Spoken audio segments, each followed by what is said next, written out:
If I was to describe my life, I'd say detours, delays, cancellations. Don't know how to speak about this. Oh my god, I'm shaking. I'm trying to be like open and honest. There's certain things I don't want to give me energy to, and I just said, Mum, I'm moving to Australia. I have every right to speak about it. I'd made my mind up. God. I just cried the whole way. I'm gonna get emotional. It is hard, I'm not gonna lie to you. I was the stable friend, had a whole life planned out. It's really frustrating if I'm being honest. Life gets a bit shit sometimes. I didn't have any savings. I would never step foot in that country again.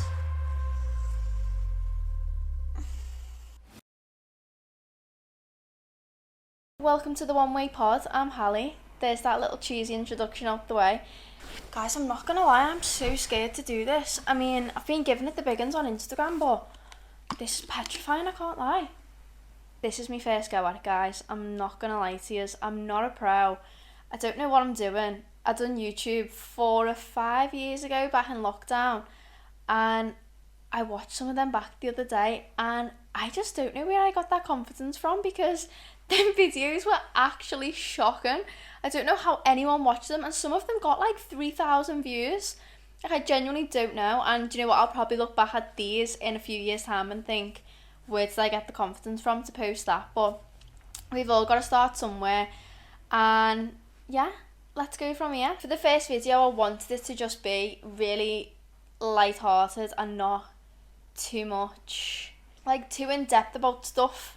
Do you know what I mean, for my first one? So I did put on a little anonymous question box thing on my Instagram the other day, and I actually got 33 messages, and I was like, okay, people actually do want to know stuff.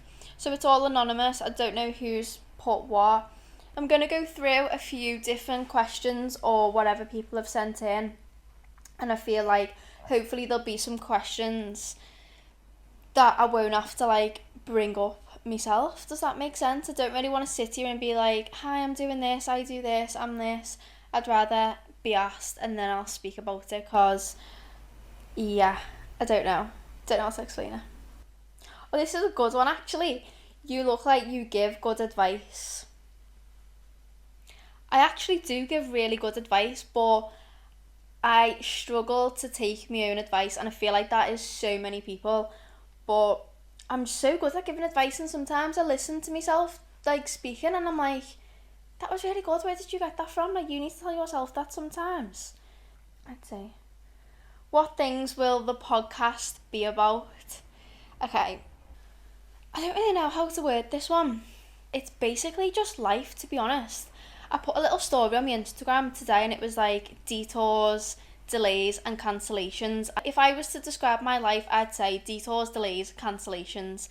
A lot of the things that I've done or have happened to me or I've experienced, I've never really seen people speak about a lot, and it is kind of along the lines of like, not everything you see on social media is real. Like, everyone knows it's like a highlight of someone's life.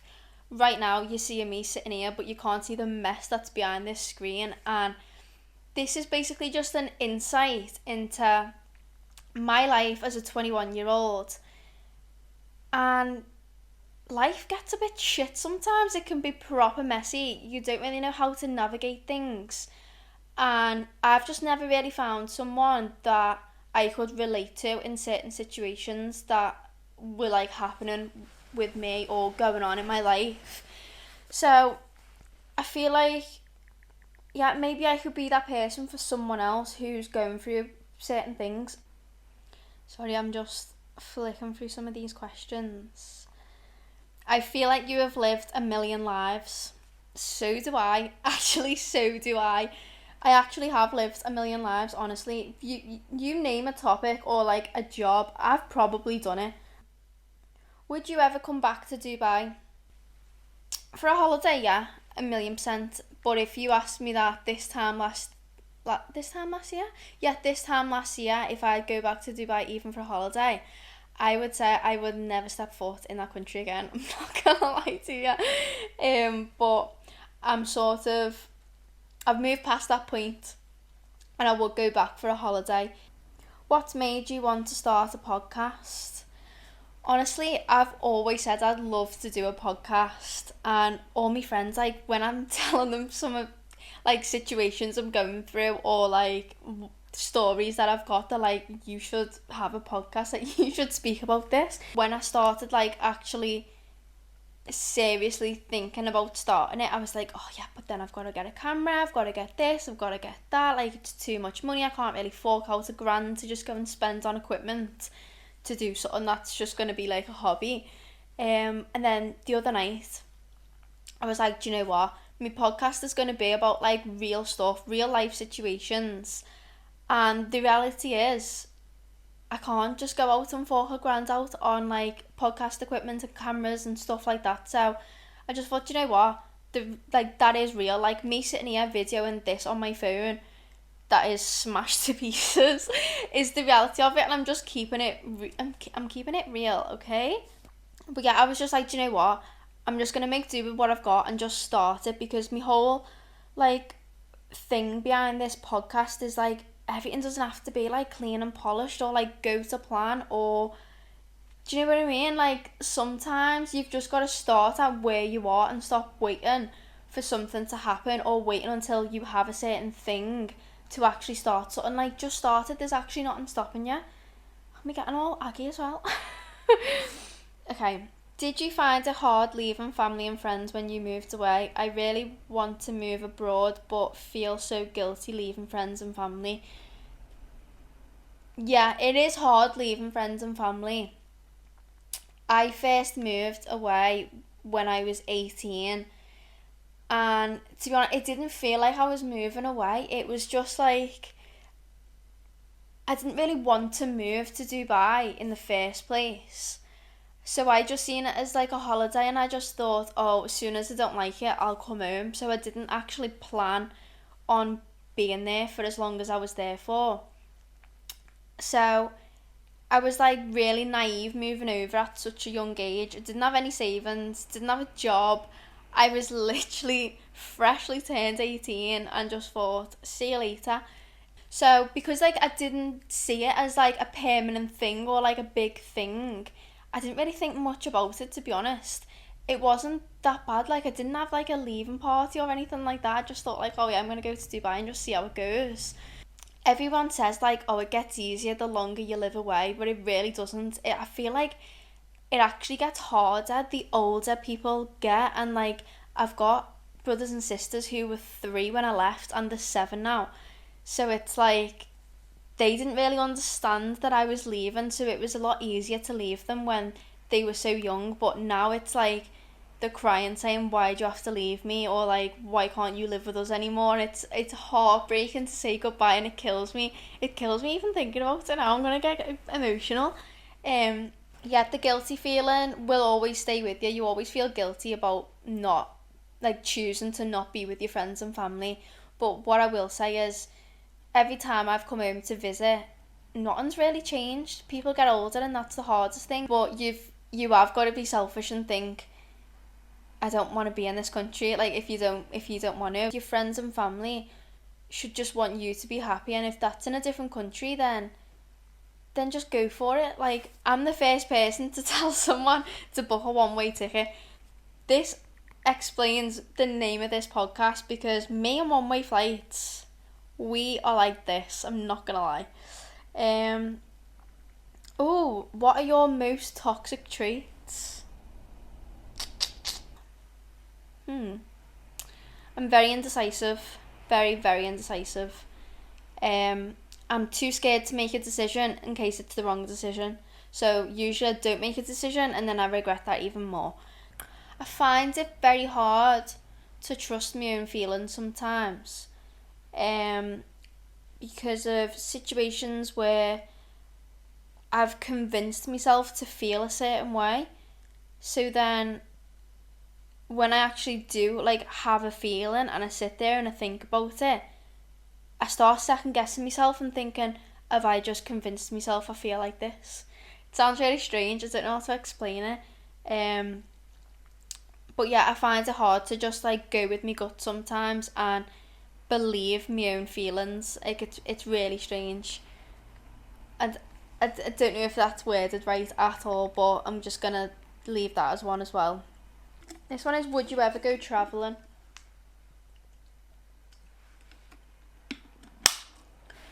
Yeah, I don't know what you mean, like backpacking sort of thing. I don't know if I could do backpacking, to be honest. Do you know what, the other night, no, it wasn't the other night at all, it was about 3 weeks ago, I had a dream that I was a backpacking hairdresser. I don't know where that come from. Yeah, I would go travelling, but I just don't think I could do the whole hostel things, to be honest. I really don't. Oh, this is a nice one. Is there any quote you live by? Why has my mind just gone blank? I absolutely love quotes. I work in a restaurant doing like some admin stuff as well, and every day when I'm in, I write like a quote on the board. Let me think of what I wrote on the board this week. Oh, that was it. I don't know if I'm gonna word this right. Like, it's something like, if you're gonna miss the bus running. And then what are the other ones of it? Something like, if you're gonna fall over. Like, I don't know what it is, but I seen it somewhere and I was like, I absolutely love that. And like the whole thing behind it is like, if you're gonna fail at something, make sure you fail by trying, not because you never tried. Okay, this is a good one actually. How would your friends describe you? If you would have asked my friends how they described me, maybe like a year and a half ago, maybe like 2 years ago, I was like this stable friend. Like, if you asked them back then where I'd be in 5 years' time, they would all tell you the exact same thing. I was the stable friend who had a whole life planned out, never really had much going on. But if you ask them today, they'd probably just say impulsive, chaotic. Maybe just them two, impulsive and chaotic. Which, do you know what? I'll take it. I'm not mad. Not answering that, thank you. Is it hard to make friends in a new country? Yes, it really is. I've never been one to have a big friendship group. I never really... I don't know, I did get along with girls in school and I also didn't. There was a very fine line. I'd say I probably speak to 2 people from school. Yeah, it is really hard to make new friends in a new country, and especially like as an adult as well. Like, it's so hard to make friends as an adult. It's like, I don't know, it's weird, isn't it? It's because it's like, you feel like it's forced because all the friends you seem to have from school, so that just seems natural. But then when like you go into like the real world, it's like, well, how do you meet people? How do you make friends? Oh, this is a good one actually. Oh, right. Do you like hairdressing? I'm thinking of doing it, but it puts me off going back to college at 19. No offense. Oh, that's funny. Yeah, I do enjoy it. The college part is the least enjoyable part about it, I will say. It's not a nice feeling having to go back to college when you don't really want to, but you have to get a qualification. But don't let it put you off. Like, the sooner you do it, the sooner you can get it over with, do you know what I mean?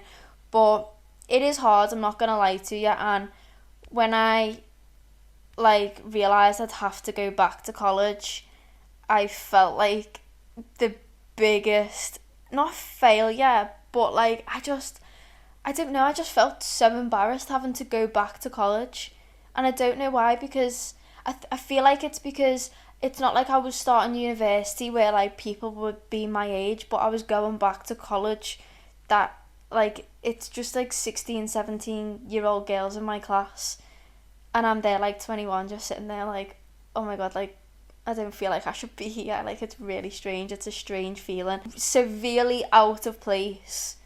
And it's really frustrating. If I'm being honest, it is frustrating. But it's just something I've got to do. And take a little step back to move many places forward in the future. That's the way I'm looking at it. But yeah, don't let it put you off. Learning a trade is one of the best things you can do, because you can go anywhere in the world with a trade, and yeah, it's just always good to have something to fall back on, and that you can rely on yourself to make money and to support yourself and stuff like that. So 100% would recommend it. What was Bongo's bingo like? Looked a right laugh. Do you know what? Best night out I have ever been on. Oh my god. I weren't like expecting much, to be honest. And we went to the one in Manchester. I don't really know what I was expecting, because like I have seen clips and videos of other ones, but I just weren't expecting it to be as good as it was. Like, I've never laughed so much in my life. It was hysterical. My mate Lee had to get up on stage and do a dance off, and me and Liv were literally like dying. Like, she couldn't even record because she had to sit down. She was like in shock. It was hysterical. Did you prefer Dubai or Australia? For me personally, Australia. The lifestyle was just better suited to me compared to Dubai. Australia's just like a different, I mean, they're both like different worlds, but like in two completely different ways. Australia's just like, it's one of them places like you actually have to go to like realise that it is everything that people speak about. You know, the way people go on about like how good Bali is, you never actually know until you're actually there. That's what Australia's like. It's just like, I don't know, just like the lifestyle's just so different. Like the way here in the UK, like the way we go out and socialise, we'd like go out for dinner with friends or go out for a drink. And like over there, their socialising time is like 6 o'clock in the morning. Like the coffee shops are rammed. Everyone's on the beach like doing yoga, going for a run. It's just a completely different world. Oh, it's so nice to see you doing something like this again. Thanks so much. That'll make me cry. Right. Oh, don't know how to speak about this. There's a few things I haven't really worked out how I'm going to speak about. I'm trying to be like open and honest, but also there's certain things I don't want to give my energy to. Yeah, it's hard because a lot of things come back to this time in my life, this chapter. There's these like two parts of my brain that's like, I have every right to speak about it, but the other half is very much so, that's in the past. That is not where I wanna focus my energy. Okay, I'll answer this one ish. Oh, it says, why did you move to Australia? God, right. So, living in Dubai, and my uncle lives in Australia, and every year I'd say, I'll come over and see you. And I was actually supposed to go over in the April for my birthday. Didn't end up going. And then it come to August when I went over. Was it August or September? August I went over because my nan and granddad were going over, and I used to go on holiday with my nan and granddad when I was little, and I just thought, I don't know if I'll get a chance to go on holiday with them again. Like, I live in Dubai, do you know what I mean? So I went over. I only went for a week because I couldn't get the time off work, so I flew 14 hours just for a week. I just absolutely fell in love with it. It was very eye-opening. I did think when I was there, like, oh, I could see myself living here, but it's one of them, like, you go on holiday and you think, oh, I'd love to live here. But that was different. That was like, this is where I feel like I need to be. A week goes by and I'm on the flight back to Dubai, and I just cried the whole way. I literally just cried. Literally, for about 14 hours, I was crying.